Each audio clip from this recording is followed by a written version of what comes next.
Hi, everybody. Welcome back to the greenhouse. Tonight's contestant is actually a triple whammy because we have Bill Maher and his two guests, who are John McWhorter and Andrew Yang. I usually love John McWhorter. He usually talks a lot of sense. Not so much Andrew Yang. But the combination was just almost too much to resist, really. I'm just like, wow, what a combination, right? I had no idea. The three of them have just the most amazing little conversation here, and we're going to go through it real quick because, the last video was covering some just political gibberish, political word salad.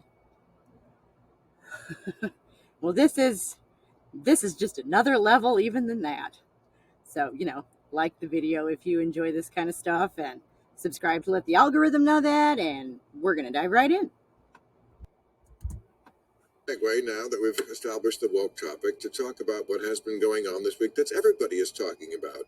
Dave Chappelle's special, the reaction, Netflix, even I was and talking the trans about it. community. Now, if we establish right here at the beginning that all three of us are supporters of all laws that protect trans people, that we believe in all the dignity, equality, and respect that can be afforded to trans people, can we have an honest, free discussion about this?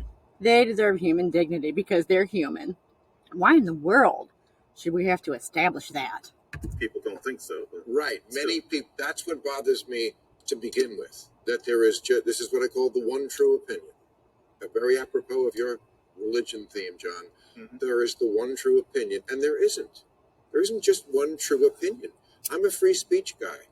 Now, I'm Team Dave, but that doesn't mean I'm anti-trans. Right. We can have two thoughts in our head at the same time. We can have two thoughts in our head at the same time. Those are some famous last words, huh? Am I right about that?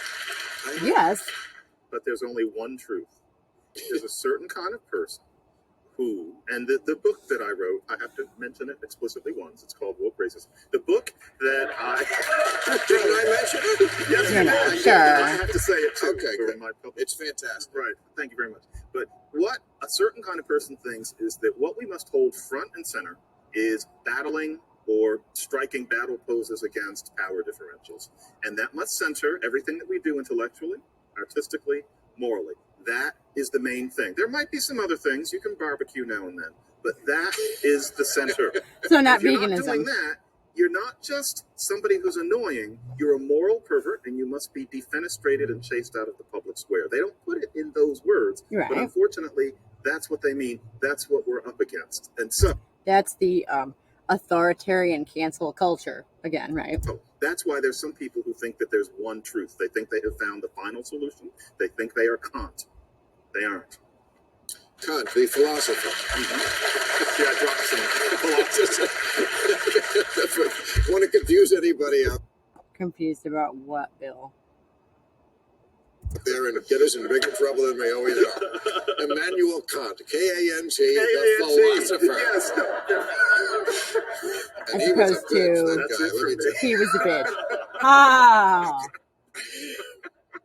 I have to admit, he caught me off guard with that one the first time and got a chuckle out of me. For the first time in a decade. I'm going to lose my job. No, you're not. I'm going to lose mine. Well, we're all going to lose our job. Okay. But as a professor, though. So we're all going to be canceled, and let's joke about it. Let's joke about the authoritarianism on the march right now. Let's just make light of it, yeah. Of language. Here's what I thought I would get you on, even though that's going to be the subject of my editorial next week, because it's, I think, a much bigger subject than just this, but this gets at it. Words have meaning, but not anymore. And when I hear transphobic, phobic has a meaning. Fear. I'm not transphobic if I merely disagree with you. Right. And disagreeing with someone doesn't make you a bad person either. And I really almost got excited with him talking about being a free speech guy, right? Because I seem to remember that he always was, right? I seem to remember that was his big thing at one point. Who remembers anymore? Who knows? But back in the midst of time, in the 90s. Before all of this crazy extra media, because, it was supposed to make it so much easier for us to communicate and make the world so much more free. Anyways, what is he saying here? Oh, yeah, right. Freedom to disagree. And the way that you do that is by agreeing on definitions of terms, right? Because you can't even have an argument if you're speaking two different languages. It's not hate. I mean, here's what one of the reactions from someone who worked at Netflix said: this is not an argument with two sides. Bingo. Because like I said in the last video, ideologues don't like debate.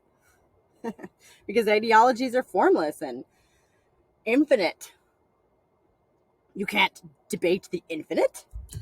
Well, right away you lost me. Mhm. Yeah. It is an argument with trans people who want to be alive and people who don't want us to be. Well, Hyperbole much? that's just ridiculous. Yeah. Dave Chappelle does not want you to not be alive. Amen. Right. It's oh my just- gosh. And They're getting us worked up here, but he's getting ready to do the 180. Don't you worry. you're not automatically right if you're trans. You're completely equal. You're just not automatically right. Right. And no one has that privilege to never be wrong. And how would you ever learn anything anyway? How boring. And it doesn't behoove everybody to get their mind around very new changes. I mean, Here we were go. boy and girl for a very long time. We still are, Bill. We still are. Because, find me a third gamete, right? Find me a third sex, Bill. Not a gender, not a social role. Find me a third reproductive role. Okay? And the reason that this isn't a matter of opinion and the reason that it is so important is because that is how you perpetuate the species. Okay? If we forget how to do this, I mean, who knows where babies come from? It's only been 10 years since, how long have we had gay marriage? Which is not the same thing. Okay?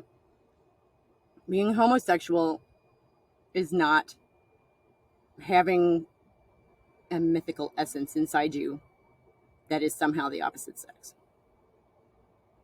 Okay?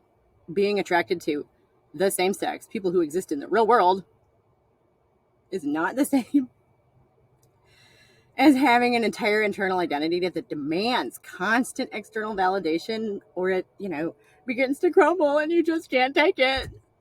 I mean, talking about the Democratic voter, I'm sure there's a guy in Ohio going, I just got on board with gay marriage. Could you give me a minute? Ohio, really? Thanks for the shout out there, Bill. I'm not in Ohio, but God, did I live there for too long. Anyway. Like, I get it. Change is quick. I'm like 20 years younger than you are, and I feel it too. But, I guess what you're trying to say is that you haven't actually had time to think about any of this, because that is the only reason I can come up with that you and so many other people are parroting this nonsense. This idea that we're not any gender when we're born is very new. No, it's not. Tabula rasa, hello. That's what they used to believe, that you were born a blank slate. And then, yeah, you had to be coached and trained into your social role. The idea that we should be going by what is innate to us is the new idea. Okay? That, would have been considered bestial for the longest time. And it's actually pretty impractical, but that's kind of another argument. And very radical, that you're born is just jump ball. If you have a penis, it could mean you're a boy, but that's a... No, it does. But being a boy doesn't mean that you're going to love trucks and girls. Because boys are people with full-fledged personalities. Amazing. A very new idea, and I'm not sure I'm down with all of it. Did you really just say that? Like, I would say it ironically, but I'm not sure about you. Down with all of it. You don't understand any of it. And I don't have to be. But Dave wasn't battling power differentials. He wasn't immediately on board, and that person from Ohio needs to do some learning and some adjustment. Yes. But that means that you are a heretic and you have to be pushed out a window because you are not battling the power differentials. And what you say is that there's one thing this is. These people. If you don't use their framework, it doesn't matter what you say. People who do this about. And if you do, it still doesn't. Race, who do this about trans, who do this about anything, think of themselves as ahead of the curve.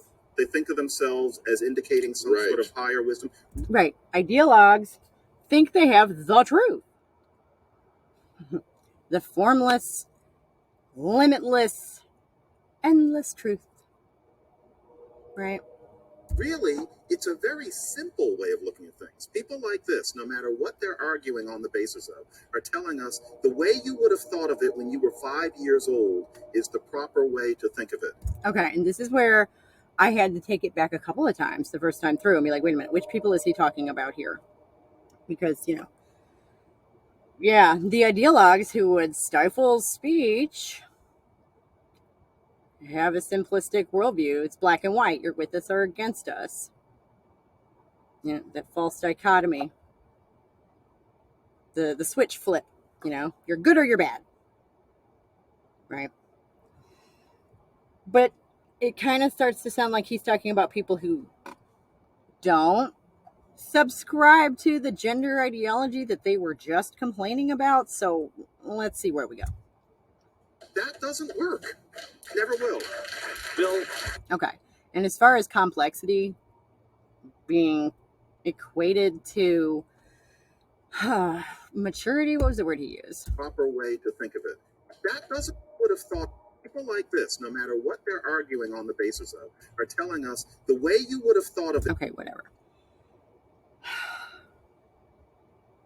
Complicated doesn't necessarily mean sophisticated. There it is.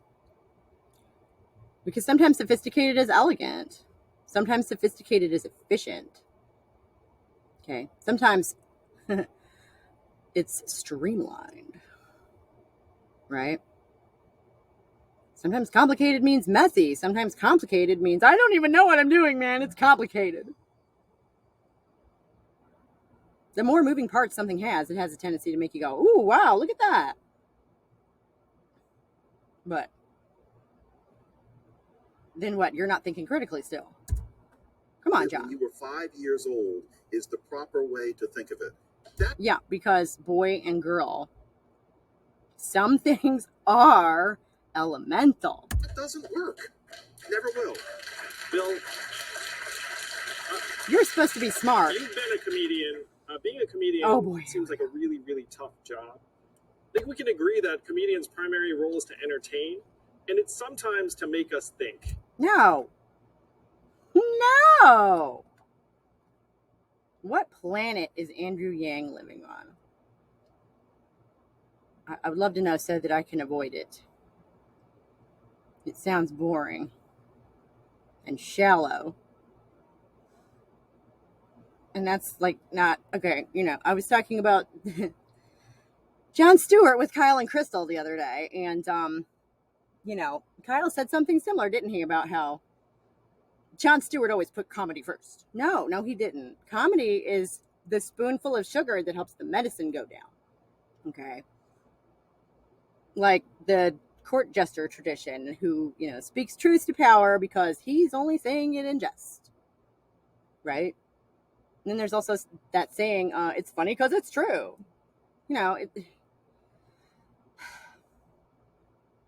Truth plus time equals comedy. Is that another one?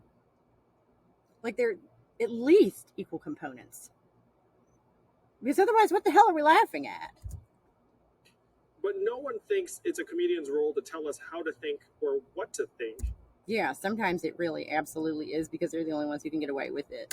And attributing that role to Dave or any other comedian doesn't serve art, the artist, or society. You're a politician, Andrew. You're not a comedian. You don't know, obviously, anything about comedy. Gosh, don't you wish that you could get paid to go on national television and talk about something you know nothing about? That sounds easy, doesn't it? At all. Well, I mean, I was going to read some of these reviews. I'm just going to read this one from NPR. It's because the reviews from the critics so at variance with the audience. Right? Yeah, and that's interesting, isn't it? They're about to, in my opinion, completely misinterpret that. Because to me, that says, I mean, for one thing, there's a lot more fans than there are critics, right? So here we go. Rotten Tomatoes. That's a amalgam of reviews. I think in It's this case aggregate. 7. His special got a 43%. Audience 95. Wow. That's a big fucking gap, right? Could it be because speaking truth to power doesn't go over well with them? Says a lot Duh. about Mr. Free the Speech over here. differentiation between real people and the. We're seeing this again and again. Defund the police says, Right. So sophisticated person.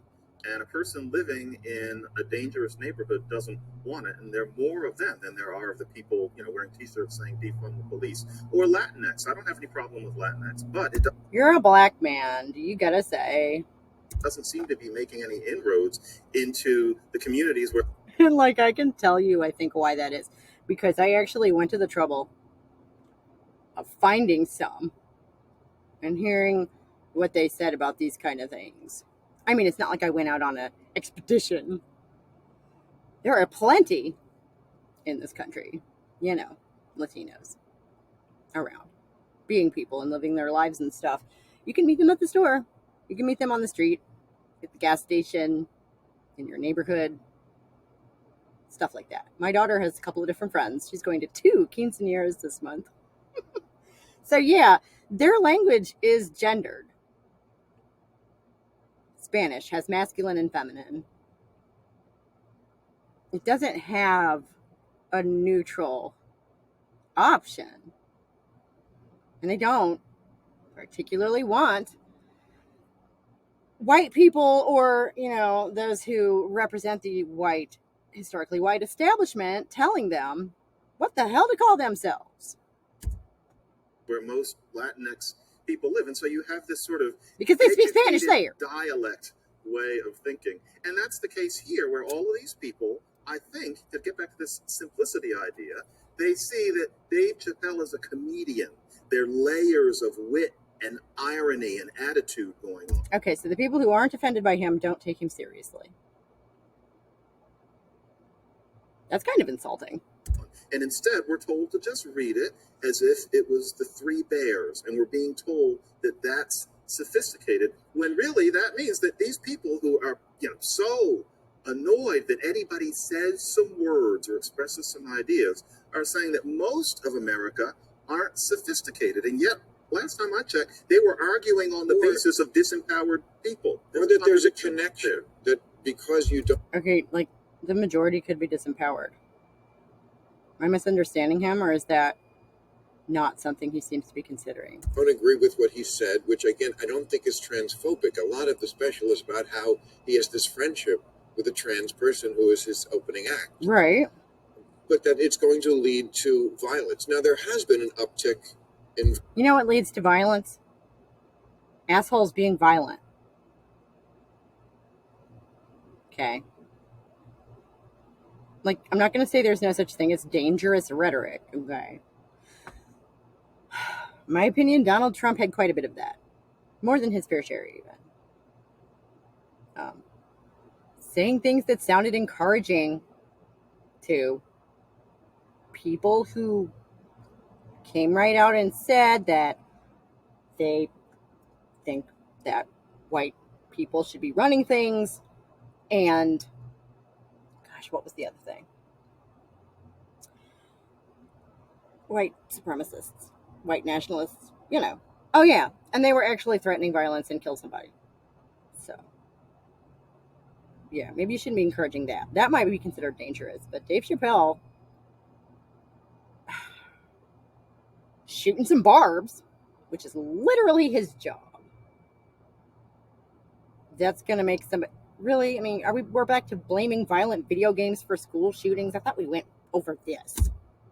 Violence, as there was with Asian Americans in the last. And you know what? I bet, I'll bet you a nickel that I could go back and look at some old clips of Bill Maher's from back in that period, what was it, the aughts, I guess, the early 2000s, about 20 years ago.